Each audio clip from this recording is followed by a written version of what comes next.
Yo, yo, yo, yo, what's good, MNFL? What's happening?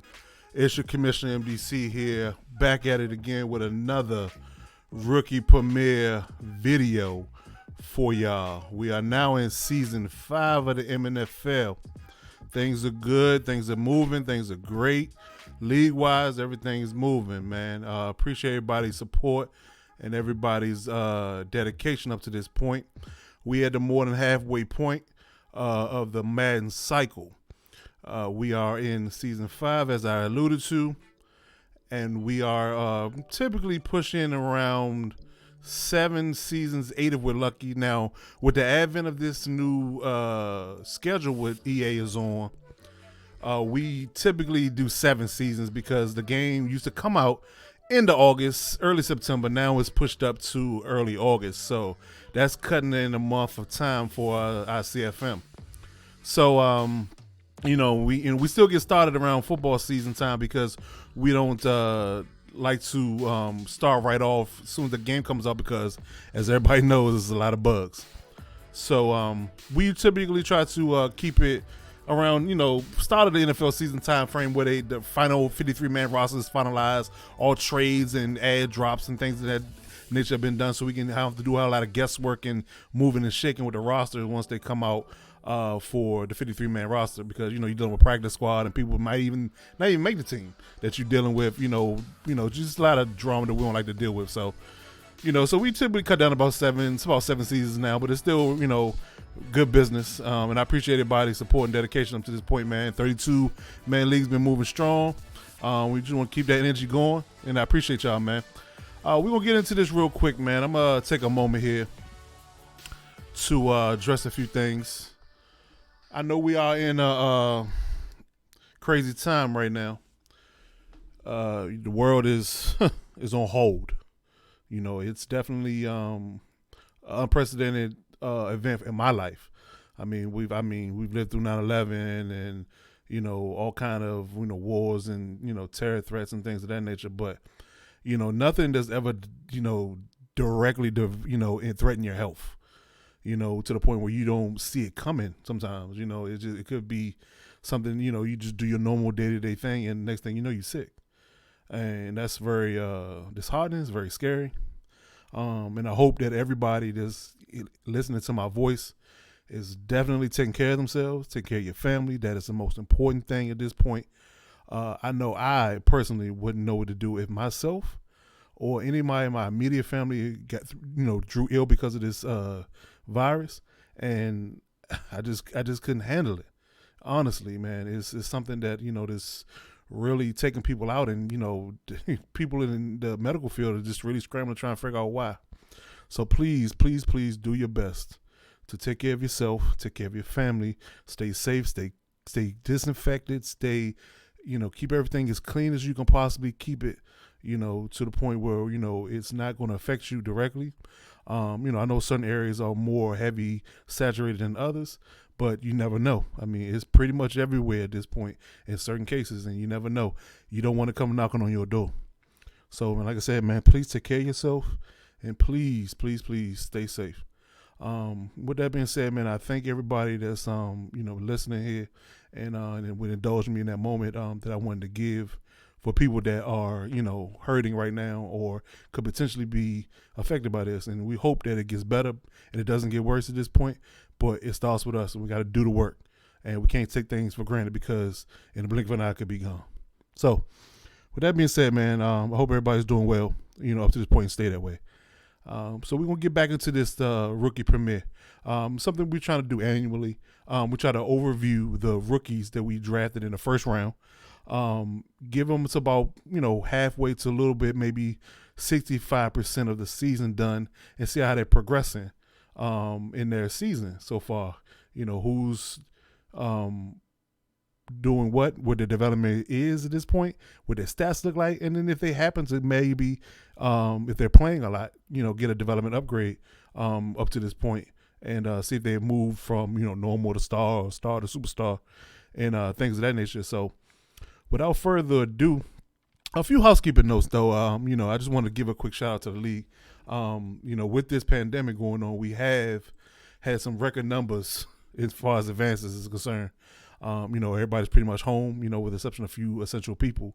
So, advances have been moving a lot faster than normal. I mean, we typically do 48 hours, maybe 63 hours on a weekend. But we looking at 24 to 36 hour advances. Man, that's crazy. For that reason, if this goes on any longer, we might do 8 seasons, if not more. But, we won't put the cart before the horse. But we would definitely moving really, really, really fast. I mean, it's almost like you don't get a moment to decompress after the game you played to, focus on your next opponent. It's like, boom, you play one guy, turn around a couple hours later, you play the next guy. It's crazy. Hey, but, I mean, that's a good problem to have. I guess with this time, we kind of forced into it. But, from a business perspective and the league perspective, it's definitely moving. And people are itching to get their games in, and I like the energy. So, with that being said, quick review of what the standings look like. We are in week 12, I want to say. We're on week 12. I don't know. I don't know if that's accurate or not. I know I captured these stats. I think at the end of the week, like middle around week 11, week 11 time frame. But yeah, we definitely are. Let me double check real quick, just to make sure. Let's see. I mean, it's moving so fast, it's hard to keep track, to be honest with you. We're on week 12. We're on week 12.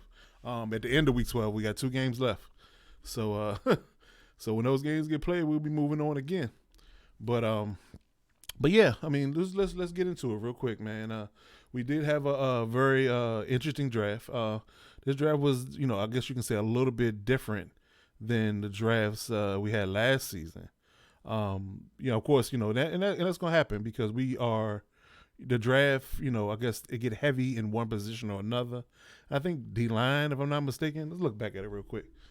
I think D-line was heavy.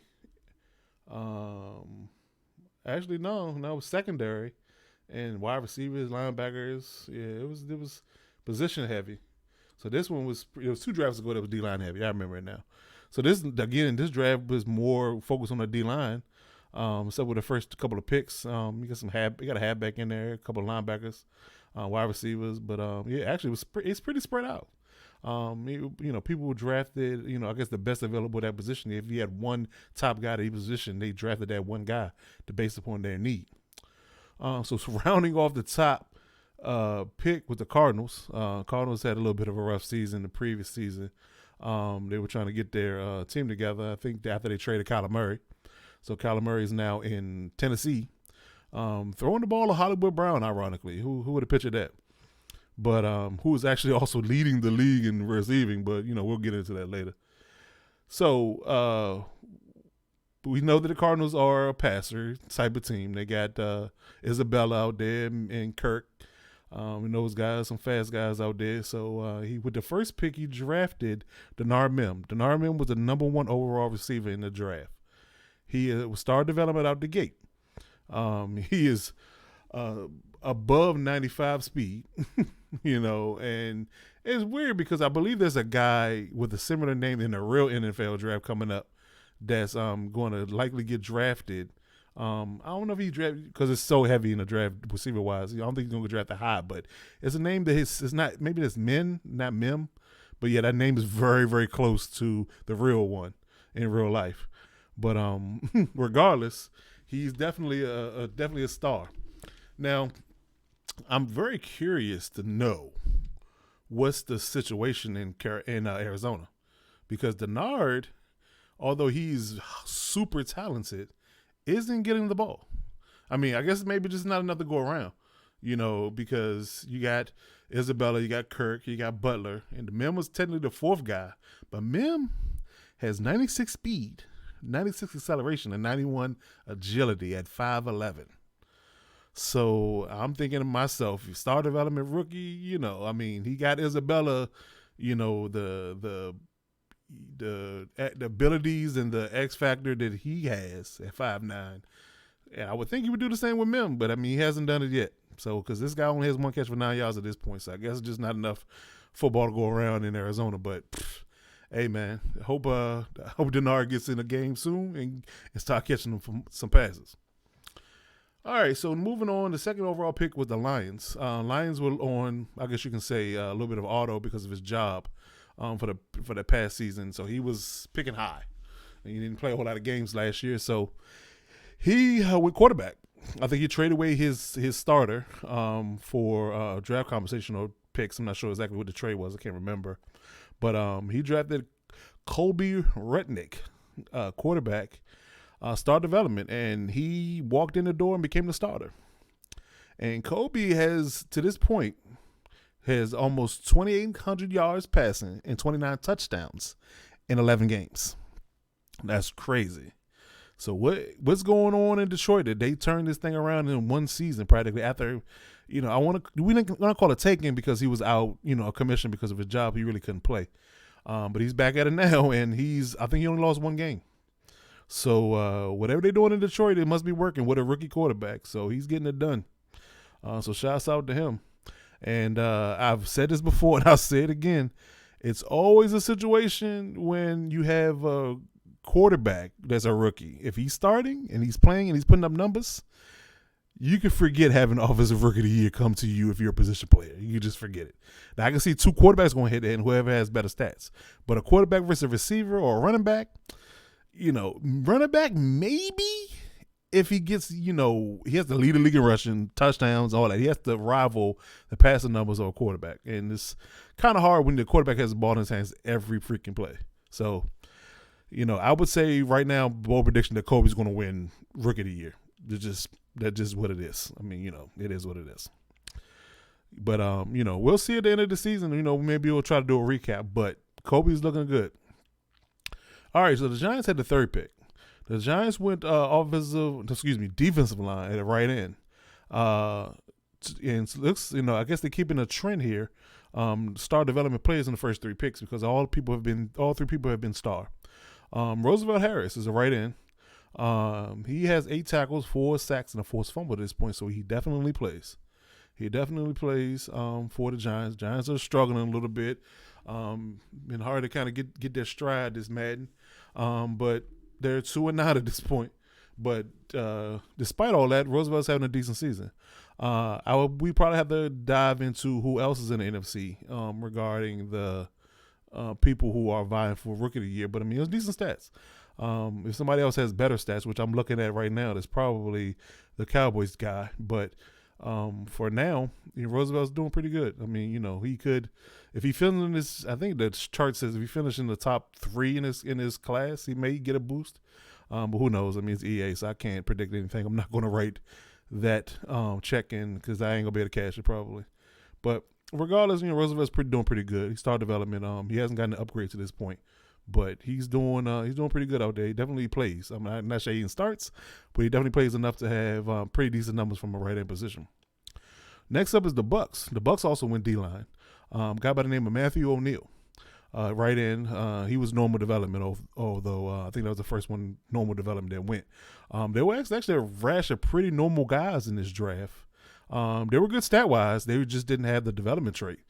Normal, things kind of tend to trend in the higher development range in the first round because people pick the best guys. So, but he's the first normal guy off the board, and he doesn't play yet. He has no stats. Maybe he's a project, maybe he's working on him, or he's the future, was going forward. Maybe one of his guys are getting older or something like that, and he's going to replace them with O'Neal maybe next season. Next up was the Cowboys pick. The Cowboys picked Jamil Newman, right outside linebacker. And I believe Jamil was a D lineman when he was drafted, but he got moved to right outside linebacker. He started development. He plays. He has 21 tackles and 7 sacks, so he's definitely playing good for the Cowboys out there in Dallas. Next up is the Broncos pick. The Broncos picked 6, and they went center. Jesse Carter. Much can you say about a center? He's normal development, although his stats look pretty good for a lineman. He probably might have been the best center in the draft, but he's normal development. And I wouldn't look for that to change. I haven't seen a development trait change on the lineman yet, and we're 5 seasons in. So, but it's not saying he can't be good. There's quite a few normal development linemen out there that are high 90 overalls. So he definitely get moved up. I guess you can say to be the staple of that line in Denver going forward. Next up was the Jets pick. I guess this might have been a bit of foreshadowing at this point. Speaking to the aforementioned Broncos, the Jets went halfback in the first round at the 7th overall pick because they were shopping Le'Veon Bell secretly. Because Le'Veon Bell ended up being traded to the Broncos for I think draft compensation in the player. So Von Birmingham is the guy at halfback now, is running the ball for the Jets. Everybody knows that Rail is a passer. But the times he does run the ball, Vaughn is getting his lion's share of the carries, and he has 371 yards and 5 touchdowns at this point. So Vaughn definitely plays, and he will look to make some noise, in the AFC East here coming forward. Next up was the Raiders pick. The Raiders went D-line, which was kind of a head scratcher because they were pretty solid at that position already. They went Merrill Abbott on right end, who's normal development, and he doesn't play. Not saying that was a waste of a pick, but especially when you got, needs at other positions, maybe wide receiver or nothing like that. I mean, I'm not going to give you too much advice there, my good division mate, but but I mean, I guess, it was a pick, for a future build. We got, 3, maybe 4 seasons left in it. So, we'll see what Merrill does, once he does hit the field finally. All right. So the Giants had another pick in the first round, which, 2 in the top 10, which is, very rare to say the least. So they went halfback, which was, interesting to say the least, because they have Saquon Barkley, obviously. But I mean, with this man, there's nothing wrong with having 2 solid backs. And he did trade away Flanagan, who was either star or superstar development halfback that wasn't really getting any touches. So he traded him away and then replaced him with Floyd McLean. McLean. So he's a halfback, star development. Doesn't play a lot. He's maybe got some garbage time carries. He got 24 rushing yards at this point. But they got a solid backup for Saquon. All right, so then moving on to the Rams pick. Rounding out the top 10. The Rams look to get somebody that could take the heat off Aaron Donald. They got Kendrick Gordon. Kendrick Gordon is a star development DT. I'm not sure what to say about how his playing time is looking because he only has 2 tackles. I mean, these are tackles. I mean, it's a dirty man sport. You don't get a lot of credit for things that you do. I mean, they're mainly, gap fillers, block takers, and they allow the skill position guys to make the plays. So he doesn't have a lot of tackles or stats at this point, sacks or tackles, So I would say he plays a little bit. But, I mean, when you double team and worry about Aaron Donald all day, you probably don't even think about him. But, it is what it is. I mean, he does play a little bit. He does have 2 tackles. So, and he start development. So he definitely should round out to, if he's developing them right now, he's game prepping them. He should run out to a pretty decent DT that'll go along with Aaron Donald going forward. So we'll see what Kendrick does in the upcoming season. So we'll see what he does. All right, so that rounds out the top 10. Take a quick water break here. So next up was the Dolphins pick.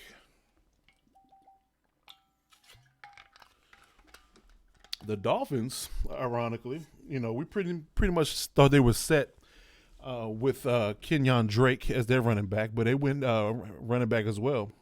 They got Daquan Sherman, who was also a star development halfback. And it looks like he's stealing some time from Kenyon Drake because he has 269 yards and 4 touchdowns. So if nothing else, he's a goal line kind of guy. He's definitely getting in the end zone several times. So we'll see how it works. I mean, I don't think there's a quarterback from a rookie perspective. Kind of looking back through the list here, not so far. I mean, maybe down further when we get to more picks. But offensive, between him and Von Birmingham, probably they're fighting for their offensive rookie of the year awards right now because they got decent stats. To be I guess you can say one's a backup for sure, and one's just became a starter in Von Birmingham. So we'll see how that shakes out.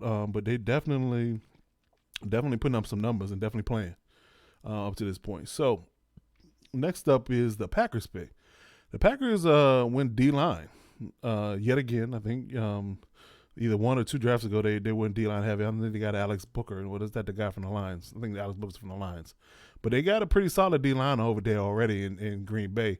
But they bolstered it again because Solomon Ellington was the guy that they picked in the 12th overall pick. He's normal development left end, 5 tackles to this point and 1 sack. So he definitely plays. I mean, not a whole lot, but again, like I said, it's a very unsung position in the D line.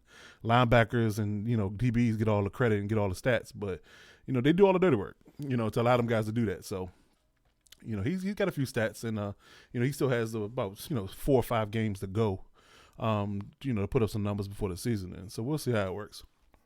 All right, next up is the Colts pick. The Colts, they got the first gem of the draft, the 13th overall pick, and a guy by the name of Tay Cohen. Tay Cohen is a free safety, a superstar development out the box. At this point, and I would say that he's the odds-on runaway favorite for Rookie of the Year because he has 30 tackles, 1 sack as a free safety, mind you, and 3 picks. So, yeah. Yeah, as I say that, I look into the guy that got drafted behind him. So it's a tight race because these next 2 picks are going to fight for it as well. Because they got 3 guys that were drafted back to back. They're back. They all play and they all getting plenty of work. Plenty of work. All right, so Tay Cohen was the first one on the 13th pick. It's superstar development. Check this out. The Texans picked the next pick. They picked the cornerback to pick Perry Gibson. Perry Gibson was an X factor out the box.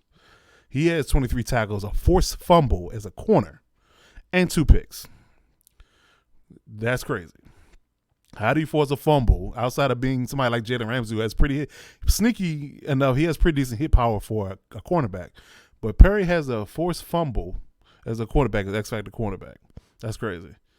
So, yeah, I would say it's definitely a heated battle for Defensive Rookie of the Year in AFC right now. And this guy who's got drafted right after them is no slouch either. Now, this is a very interesting point that happened to him because if I'm not mistaken, he was drafted normal development. A guy by the name of Travis Wright, right outside linebacker for the Ravens. Travis was drafted normal development. Somehow or another, in the up and down season that the Ravens are having, he is already up to superstar. He's got 2 breakout stories in a matter of 11 weeks. So with 18 tackles, 7 sacks, a forced fumble, and a pick from the right outside linebacker position, he seems like he's a little bit of do-it-all kind of guy because he tackles, he rushes, he forces fumbles, and he gets picks. So he drops in coverage on top of being an edge rusher. Because the Ravens talked about switching exclusively to a 34 in the offseason, so he's their edge guy, and he's putting in plenty of work. So who is going to win Defensive Rookie of the Year out of Tay Cohen, Perry Gibson, and Travis Wright? The world will never know until week 17. All right, so moving on to the Falcons pick at 16. The Falcons pick, which I would probably regard as the best middle linebacker in the draft. Guy by the name of Ashley Howard. Ashley Howard, of course, like I said, is a middle linebacker, and he was superstar development out of the Bronx. Now, I'm not sure what is happening in Atlanta, but they still have Deion Jones. So Deion Jones could be stealing all the thunder. But at this point, he only has 5 tackles, 2 sacks, which like he blitzes some, and then he got a 1 pick. So, even though Ashley's very super talented, athletically and things like that nature, it hadn't really translated to a whole lot of stats on the field yet. But, it remains to be seen. I mean, I think he'll be a solid filling guy, between him and Deion Roman in the middle for the foreseeable future. All right, so next up, the Ravens had another first-round pick in this draft, this past draft, and they drafted a DT by the name of Lindsey Hargrave. Now, Lindsey is a normal development guy, and he doesn't really play at this point. I mean, I guess Travis is stealing all the thunder. He doesn't allow him to play a whole lot around in that defensive front. But I'm assuming he's a project guy, and he's one of those guys that, probably be good going down the line. When those older guys get, age out and, maybe move on to different teams, he'll fill in for whoever's leaving. So next up is the Jaguars pick. The Jaguars picked Trent Melvin, middle linebacker, normal development. Trent doesn't seem like he plays a whole lot yet in Jacksonville. He doesn't. It's a loaded. I mean, to be honest, which is a loaded defensive secondary there. So he doesn't seem to either play a lot or get a lot of stats at this point. So he only has one tackle. So I mean, and that honestly could have been on special teams. We're not even sure. But we weren't there when it happened. But he's definitely gonna have this. He definitely got to put some work in the offseason and get better because right now, he's not doing. I would think that he would fill right in for Miles Jack's spot, but apparently, that's not the case because he's not there yet. They got several linebackers over there in Jacksonville that have played pretty well, so he got some work to do to get on the field. All right, so moving on to the 49ers. The 49ers pick Jarrell Wood, right end, normal development. He only has one tackle to this point, so yet again, unless he got a fill-in for a snap because somebody was tired, look like he doesn't play a whole lot. But we'll see how his development gets going, for the next couple of seasons. The Cardinals had another first round pick in this draft. So they picked a left tackle by the name of Ted Thorne. Normal development, left tackle. So somebody that's going to, block the blind side for his quarterback.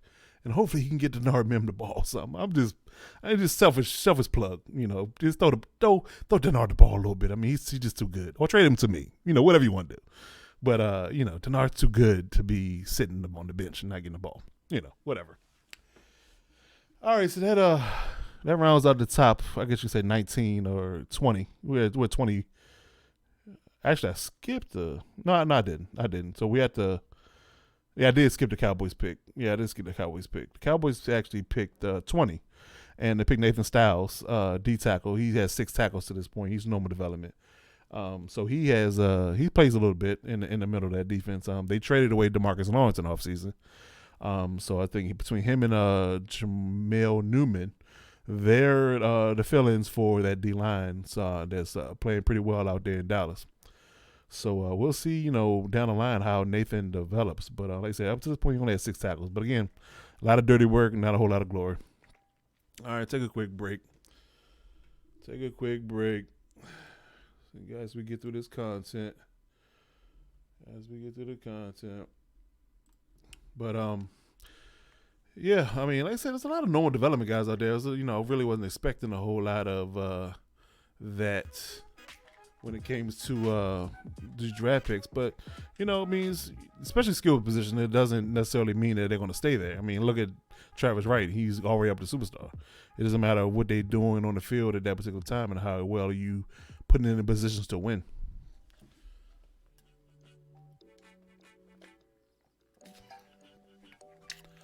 All right. So getting back to it. We got the Cardinals picking. So I think this is the Eagles' first draft. The Eagles drafted a free safety by the name of Frederick Tolliver, who is a strong safety, normal development. He has 6 tackles to this point. So either get some mop-up duty or some backup duty work, or he hadn't got the ball thrown his way a whole lot because he hasn't amassed a whole lot of tackle. Like I said, looking at Ted Cohen and Perry Gibson and Travis Wright, they've gotten a lot of tackles up to this point, so they play a lot of downs. But yeah, Frederick hadn't got on the field yet a lot, or he just hadn't made a lot of plays yet. But the Eagles are trying to find their stride. They're trying to turn their team around from when they took it over a couple of seasons ago. So we'll see what they do. All right, next up is the Panthers pick. The Panthers pick Matt Burke, defensive tackle, normal development, and he doesn't play. At this point, he definitely is looking to be a project going forward for the future because, like I said, he hasn't really touched the field yet. But we'll see how things happen for him going forward. One injury or just he finally hits that threshold where Jokey feels like he wants to play him, then he'll hit the field. But until then, we'll see what happens. The Colts pick came at the 24th overall pick, and I guess he finally wanted to get a receiver to go along with the streak specialist, as people affectionately call him, and Parrish Campbell. He drafted a receiver by the name of Kari Reed plays a decent amount. I wouldn't say he's Parrish Campbell level, but he's definitely taking some heat off of him. And he's getting the ball somewhat frequently at 301 yards receiving and 4 touchdowns at this point. So he's definitely, with the meta being run and, only few people pass, especially in the AFC, they definitely will look at him as being, in the top, I would say, top, 5 to 1% of people that may, finished in the rookie of the year standings for the offense. Going back forward through the list, there's not a whole lot of offensive players, period. The two halfbacks from Jets and the Dolphins are in the mix. Outside of that, he's one of the few offensive players that were drafted, from the AFC. So he's got to be in the running. All right, so the Steelers pick, this is a broken record. That's what. And I wonder what this situation is, because you only can play 5 linemen at one point, but Burf has drafted a lineman in the first round. I feel like every draft, if I had 1 pick or 2 picks in the first round, they've all practically been linemen, and he didn't change this time either. Zachary Cannon, left tackle, normal development, 25th overall pick to the Steelers. Hey, it is what it is. So next up is his division mate, the Browns. They picked up Dante Page. Dante Page is a defensive tackle. He's normal development. He only has 2 tackles to this point, so he either plays sparingly, or he just takes up a lot of blocks and doesn't get a lot of stats. But he definitely hits the field a little bit. So we'll see how his development shakes out at the end of the season, and whether or not he'll play full-time next season. The Chargers have one of their first 2 first-round picks in the draft at 27. They picked up William Nash, middle linebacker, star development. He plays a lot. He plays alongside Kaiser White in the 34. He has 15 tackles to this point, and he has 3 picks. So he's looking to be a staple in that defense going forward. They had to part ways with their starter, Drew Tranquil, who's been a starter for the last 4.5 seasons. He got traded away to the Saints for Chauncey Gardner-Johnson, free safety from the Saints. So that trade was made a few weeks ago. So William Nash is a full-time starter for the Chargers now. The Panthers pick was up next at 28. They picked up Bruce Bowie, middle linebacker, normal development, and with that crowded linebacking room, Bruce.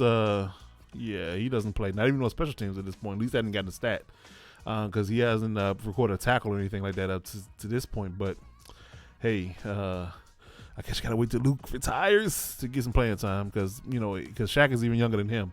So playing in the middle of that defense for the next foreseeable future is, I don't know. Maybe he's playing for the future. Maybe Luke is, going to retire soon. Maybe not. He still plays well. So we'll see, Bruce. Hope you can hit the field, buddy. All right, next up was the Texans pick. Like the Texans had 2 first-round picks in the draft. They did. They picked Tate Cohen up first. No, I'm sorry. They picked Perry Gibson up first. And then they went offensive line with their second pick. They picked up Tyrell Pope. Now, Tyrell Pope is a left guard, but he's superstar development out the box. Now, that's very rare. Like I said, you get, a draft, if that, one every other draft. I think the Broncos picked up one a couple drafts ago. So picking up a superstar development lineman, count your blessings because, they don't upgrade. So if you get a superstar, hold on to him for their life because he will definitely be a game changer for you. The Chiefs at the 30 overall picked up Jermaine Tucker, right tackle. Normal development, of course. And of course, no stats. He's a lineman, so offensive lineman. So, they're more grunt work and dirty work. He's just holding up the line for their quarterback. But I don't think he starts at this point. I think he has Tyron Smith and Mitchell Schwartz playing tackles for him. So Jermaine must be a project that's going to be something why he's going to develop going forward. All right, so round on these last 2 picks. Now, this pick was interesting because the Seahawks with the 31 overall pick picked the quarterback. Guy by the name of Reed Rogers. Reed Rogers played one game. And That's because the Seahawks decided, I don't think they had to, but they decided to move on from Russell Wilson in the offseason. They just flat out cut him, and I think the Giants have him now. I guess it was a money move more so than anything, kind of like what Cam Newton's going through now in real life. More of a money move and get that cap off your books versus, having to carry that weight, going forward when you got to sign other guys. So they drafted Reed Richards. I'm sorry, Reed Rogers. I'm sorry. Reed Richards. Look like I must have typed it wrong. Reed Richards. I'm sorry. I'm looking at his stats right now on Madden. Reed Richards. Reed Richards is a 6 foot, 215-pound quarterback. Played one game, their first game, and he promptly was handed a clipboard because they traded for Tyree Jackson. I want to say the very next game because he just really wasn't into the idea of developing a quarterback, especially if it's a 63 overall quarterback. So he went out and got Tyree Jackson instead at 91 overall. It's $6 million a year. So Reed doesn't play anymore. He got a first game. He threw 172 yards in a touchdown. So he didn't have a horrible game. But I guess he just didn't like the feel of having that particular quarterback. So, with a guy with decent speed, 84 speed, but he only has 84 throw power. So, I mean, that might have been an issue. You kind of need somebody that can throw pretty far, to get to those fast X Factor receivers in DK and Lockett. So, Tyrell looks like he's going to be the starter for the foreseeable future. He's only 25, 91 overall. I mean, hey, he's still not going to be old when it comes down to the whole Madden cycle being over. So it looks like Tyree's going to be the guy. But yeah, so Reed, learn from Tyree best you can, buddy. I'm not sorry you're going to see the field. Hey. All right, so rounding out the draft for the first round with the Chargers again, at the 32nd overall pick, they drafted a defensive tackle to replace their DT that they lost in free agency. They drafted a Quincy Little, defensive tackle, normal development. He has 8 tackles to this point, 2 sacks. So he definitely does play alongside Damon Locke. And he's, so anytime we run in multiple D linemen, he's definitely playing, nickel and, sub packages. So he's getting the work when there's work to be had. So there it is. There you have it, fellas. I appreciate y'all indulging me up to this point, man. Draft class looks pretty good. I mean, it's definitely a more diverse group than it was last draft. We had a few surprising picks. Somebody I would say in certain regards people pick backups when they had viable starters, but hey, sometimes you just need depth. You never know when your guy might go down. So that's about it for the draft, man. Like I said, we had a couple of superstars. We had 2 superstars, 1 X Factor. 3 superstars and 1 X Factor. Yeah. A few stars, but a lot of normal developments in the first round, which is, kind of surprising. And nobody outside of Travis Wright has gotten an upgrade. So we'll see what happens with the end of the year, man. But if I had to make a bold prediction, I would say for the rookies at least, Kobe Rudnick's going to win the Rookie of the Year. Y'all can just forget it. Like, don't even waste your breath or try to go against it unless you have a rookie quarterback, which I don't think is a rookie quarterback since Reed Richards is no longer starting in Seattle. That's going to be able to put up the type of numbers that's going to rival it. So, like I said, he already has 29 touchdowns, to this point, and we still got 4 or 5 games to go. So, hey, man, I would say that's definitely going to happen. And the AFC is a little bit different. Well, let's turn the page back real quick. Defensive Rookie of the Year is kind of I don't want to say it's a crapshoot, but I think the leader or the leader right now will probably be the guy in Dallas, Jamel Newman. 21 tackles, 7 sacks. That would be my guess. Roosevelt Harris is doing pretty well, but clearly Jamel is doing better. Yeah, so I would say that he's going to probably be the guy because a lot of these guys that are drafted NFC wise, from a defense perspective, don't play at this point. So I would say that he's probably going to be the guy. It is definitely could be some changes. We still got a few games to go, but unless the stats drastically change, that would be my prediction as well. And the AFC, I would say it's a 3-man race, honestly, for defensive Rookie of the Year. You got Takeover, Perry Gibson, and Travis Wright. Now, who has a better stretch of games? up to this point will definitely be the guy. Because right now Travis Wright is leading the vote. But he's right. But Tay Cohen and Perry Gibson are right behind him. So who has the better stretch of games in the last 4 or 5 will dictate who wins that award. Now, Offensive Rookie of the Year. Now this is a sleeper a little bit because you have the aforementioned Von Birmingham and Daquan Sherman, the running backs, and follow up with Kyrie Reed. But the Bills acquired a rookie running back that got drafted later by the name of Wesley Hobbs, and right now he's leading the Rookie of the Year voting. So unless Vaughn and Daquan can muster up some good games in these next 4 or 5, then Wesley might take it. But we'll see. But overall, man, I appreciate everybody coming through, man, and listening to the podcast. It's a good rookie premiere for season 5.